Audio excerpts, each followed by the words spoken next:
call the internet, hope that nobody picks up the kitchen phone. That was the 90s version. Sexy. Okay, guess not. All right.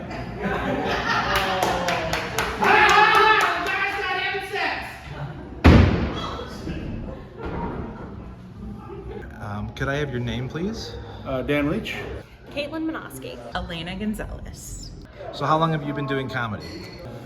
Ooh, that's a tough question. 2.5 years. I believe 7.5 years, somewhere in there. Been doing it seriously since 2008, but because of my job, it's kind of hard to do it regularly. So I'd say I might have 2.5 years of total experience. Would you say, or could you draw a comparison, or say that there is a line that connects how comedy can help someone heal, or comedy can affect someone's mental health, both positive or negatively? Yes, I can comment on both aspects. Kids, this is not therapy. Don't treat this. It's therapeutic, but it's not therapy, because if you get addicted to the validation, when you bomb, you'll take that so much more seriously. I definitely have noticed that there are some things that I'm uncomfortable talking about on stage, and that really pushes me to talk about them in therapy and like work on them off stage, because I have other traumatic things that I joke about on stage that I'm totally okay with. I started doing comedy right after my son was born and while I was going through a divorce. So healing-wise, it was a great escape. It gave me an outlet, not only physically to be out of the house, but also to like go through the act of journaling and writing, but then performing.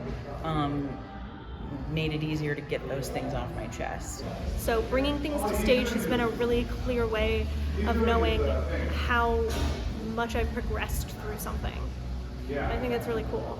If you can make an audience member laugh at a very traumatic episode that you've had, they might be able to heal from that. And I can say that comedy has really, well, probably literally saved my life. Back in 2018, I was very suicidal, and I just kind of went on a cross-country trip. I ended up in Chicago, and I kind of fell into the comedy crowd there, and it just kind of really helped me work through a lot of the emotions that I was going through. I don't recommend it to everybody, just because that's what worked for me. But comedy is both healing and it can also hurt you. It's been really touching to see people react positively to jokes that I've made. I have a whole bit on going through my eating disorder, my difficulties with anorexia, which I am in recovery from, and I've had multiple audience members come up and say that they relate in some way, and that's very humbling, and I'm very grateful that's been positive for them. Therapy should be your therapy. But I do think that there is like a freeness, that's not a word, but like a freeing feeling that does come from talk therapy, of just saying the thing. Like, that is the first step. Like, I feel X, and saying it out loud is a step in the right direction, but to then twist it and make it funny and to get the validation from people is not the same as therapy that is going to hold the mirror in front of your face and ask you why you're thinking this or why your actions are that, or forcing you to have that introspection.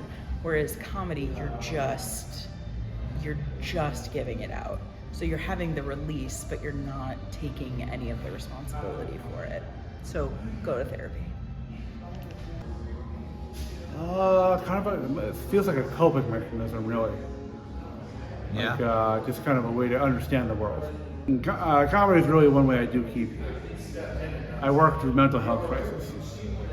So if I can laugh at it, I can kind of overcome it, if that makes any sense.